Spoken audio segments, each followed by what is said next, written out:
This is Training Insights, episode 24. Hi, and welcome back to Training Insights. This is episode 24, and to get things complicated, this is part 2 of a 3-part series with Phil Geldart from Eagles Flight, based in Guelph, Ontario. Last time we talked about HR and how to utilize HR to better the organization. This time, Phil and I, still kind of in the HR universe, we're going to talk about leadership and how to cultivate new leaders within your organization. I'm sure maybe you've been there before. You've seen people who are promoted because they're really, really good at doing a particular thing. They have a particular skill set, but not necessarily promoted because they have the managerial skill set. So Phil and I are going to talk today a little bit about that. So without any further ado, let's go off to Guelph once again and talk to Phil Geldart of Eagles Flight.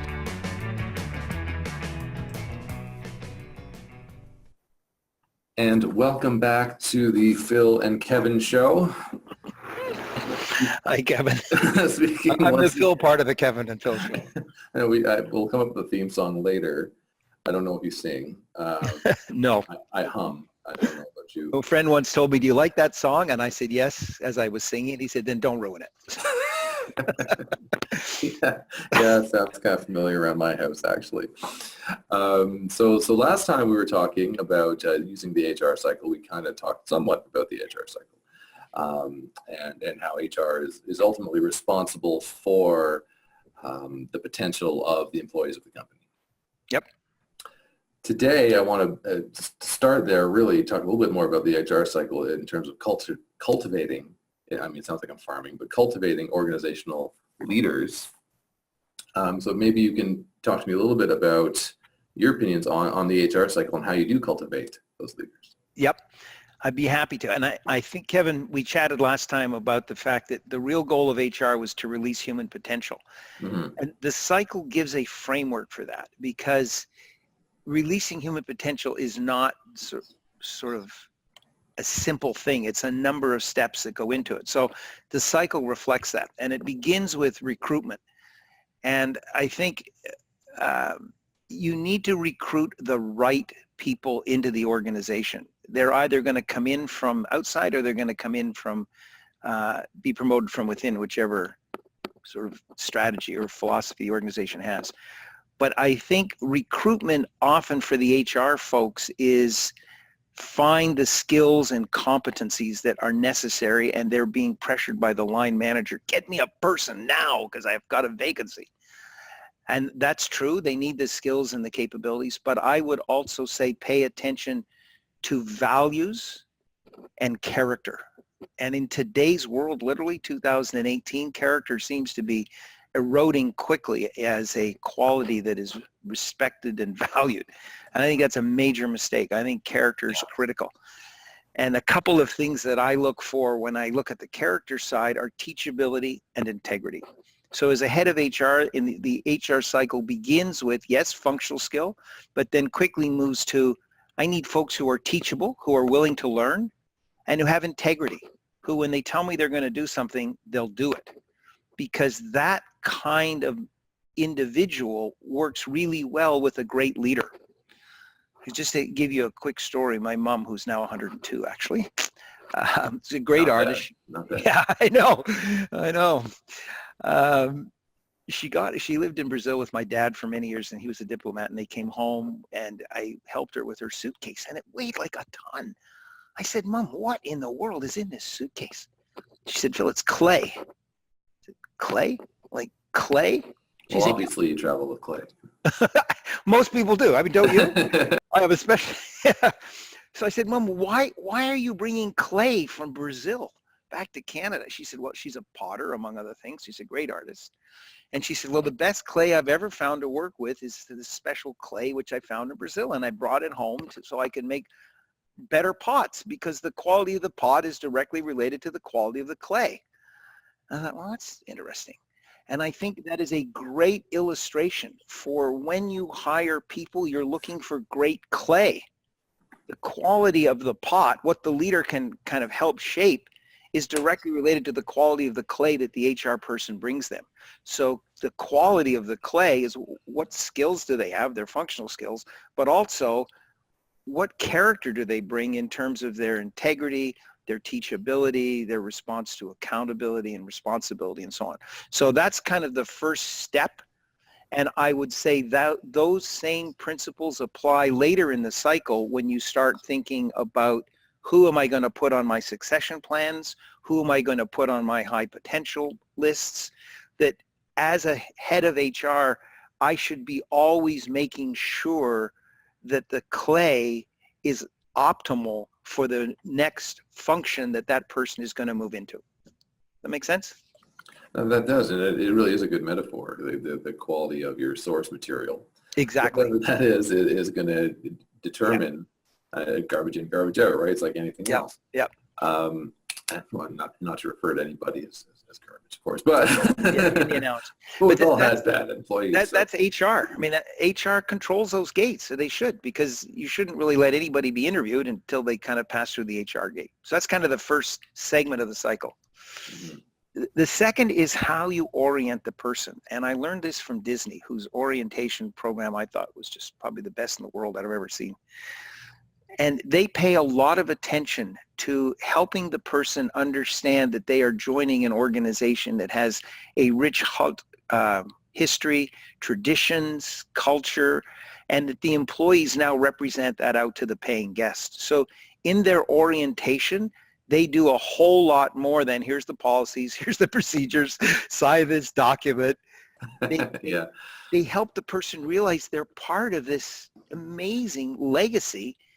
And if I'm a guest and it's 102 degrees and I'm waiting in line for Space Mountain, Disney at that moment is the Disney employee that I'm looking at face to face in that minute. And so how I'm treated by that person is a big portion of the experience that I walk away with.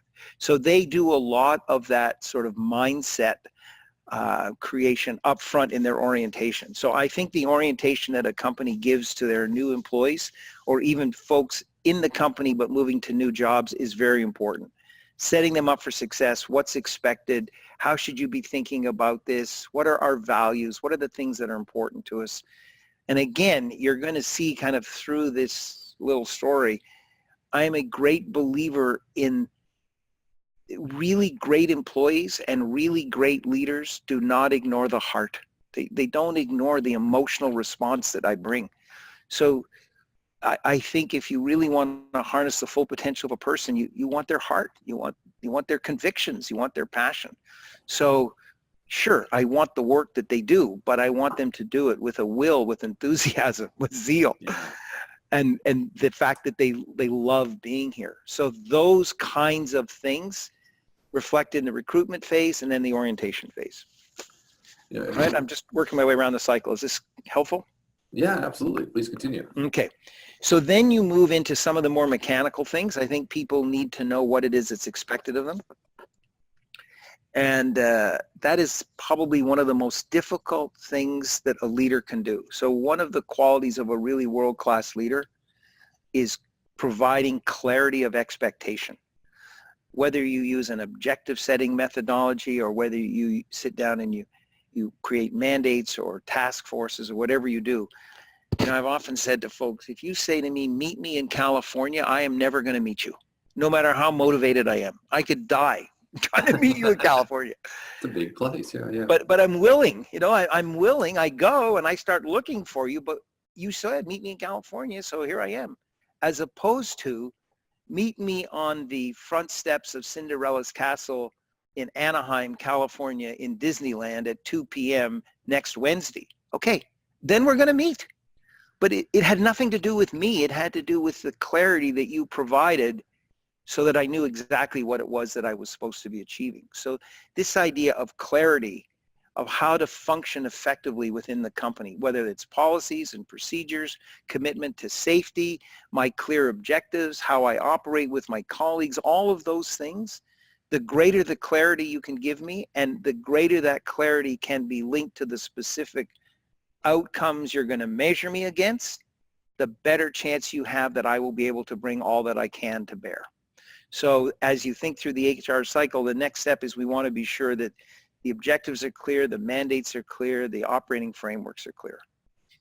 And then I would say, I am willing, but I'm clearly not as good as I could be, and I would look to the organization to help to make me better, which is the Right. role of the training and development function.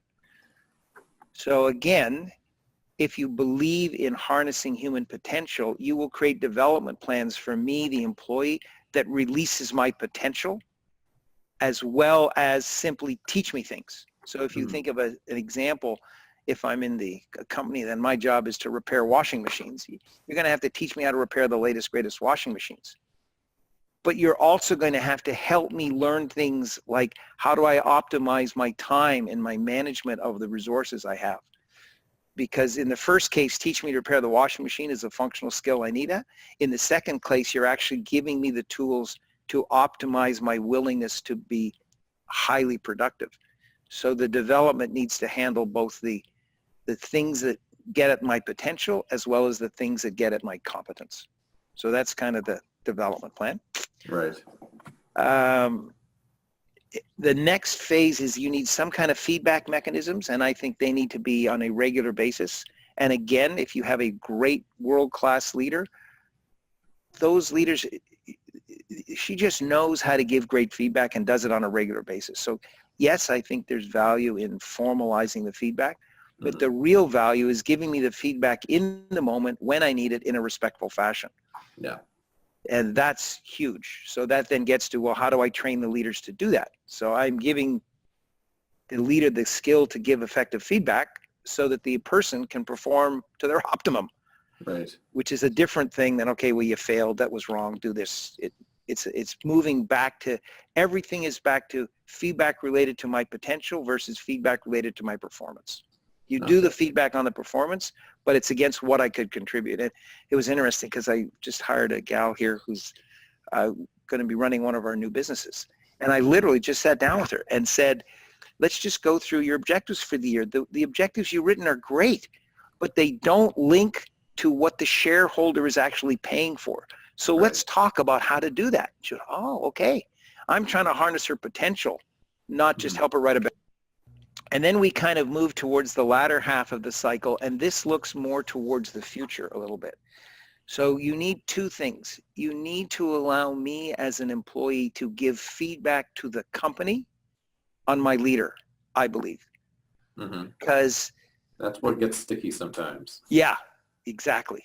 But if you're the CEO and you want to harness the potential of your workforce, and you believe that that potential is directly related to the quality of the leaders that I provide my workforce, then I want to know how my leaders are doing, not in some abstract fashion, but in a very precise way. Well, the only way to do that is to ask the people being led whether they feel that their leaders are actually doing everything possible to harness human potential. So you need to go through that process and gather that data, which then helps to create a development plan for your leaders, and the thing begins to dovetail together. And then you move towards things like, all right, let's talk about the future. So, and that is both succession planning and career planning. And just to kind of, I know we're running out of time here, so just to wrap those up, the difference here, I think, Kevin, is career planning is give me the tools as an employee to plan my career. So what do I need? What are you looking for in the next job? What do I need? And give me the feedback so I can improve. So I own that. In succession planning, you as the head of HR, you own that. You have an obligation to the board to ensure that key positions in the company are never vacant, that there's never somebody not ready to step in if necessary. So in succession planning, you identify key people and you keep an eye to make sure that they are getting the development that they need in order to be ready for those key jobs. Well, of course, everybody says, well, I'd love to be on that list. I'd love to have you look after my career, which is, sure. Well, then just be my best performer. And then it comes back to career planning. This is what best performance looks like in this company. And if you're at the top of the heap, then you're available for the succession planning, and we begin to keep an eye on you at a level that we don't do for everybody else, because that's my moral obligation. So it's, everything in my mind is transparent. It's no big secret. It's like, okay, if you're brilliant, you're in line for the next job. If you're not brilliant, then here's what you need to do to go be brilliant. So go get them. And that kind of completes the loop, then you get promoted and the whole thing begins again. So Right, back at to a the very recruitment. top line level, that's kind of how the whole thing works. Did I do okay explaining that? It seems like a lot of information. But... I think you did a very, very good job. I clearly you've done this before. All right, because I know sometimes it gets a little like, okay, but if you understand the flow, then the detail is on the cycle itself. Yeah, it's nicely laid out from recruitment right to future planning, succession planning, career development. Exactly. Yep. The whole it's like product development life cycle. It's very comparable. Exactly. Yeah. To anything, Same right? thing. Like you set goals and objectives for a role, you recruit that role, you build people up accordingly to be successful in that role. You provide feedback, 360 feedback, so everybody's aligned and adjusting as you need to, and then hopefully move on to the next role or the next project or whatever. So it's, it seems to just make sense. Why isn't this kind of de facto a standard everywhere, do you think? Is it just a human thing that people just have trouble? Yeah, I guess. You were earlier about honesty, integrity, and I mean, is there an element of is comfort in having these kind of conversations with people? Yeah, honesty? I don't know. I think you've just asked the $1 million question. If I had the $1 million, I've wrestled with that myself. I honestly believe that the average leader, whatever function, you tend to get promoted because of your technical competence, Kevin. I was good as a junior person at whatever, and I get promoted. And I suddenly wake up and go, yike, I have people now. Yeah.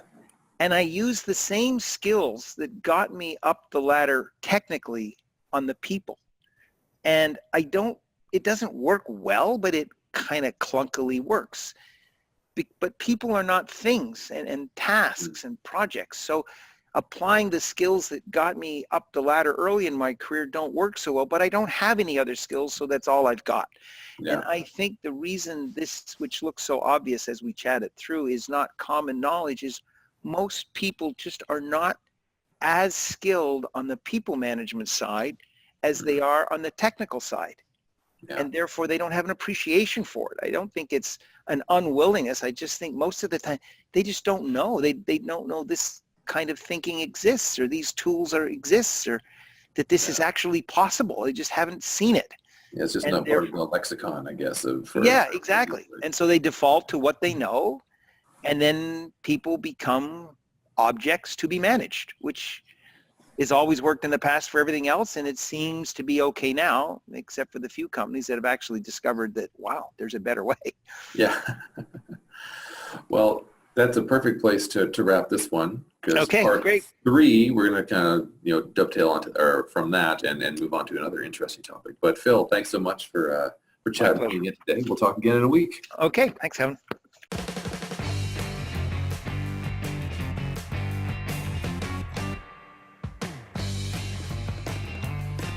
And there you have it. That was conversation number 2, part 2 of our 3-part series with Phil Geldart of Eagles Flight in Guelph, Ontario. If you're curious to hear more about what they do, I really recommend to check out their website. It's eaglesflight.com. They do lots of consulting, lots of great training work, so check them out and get in touch with them should you maybe need their services. Thanks so much, and thanks to you for listening. If you have any comments, questions, suggestions, as usual, I always say this, and some of you actually drop me a line, so please drop me a line. You can go to kevinmcgowan.ca. That's the best way to get in touch with me. And I look forward to hearing from you, and I look forward to one more conversation next week with Phil Geldart. We'll see you then.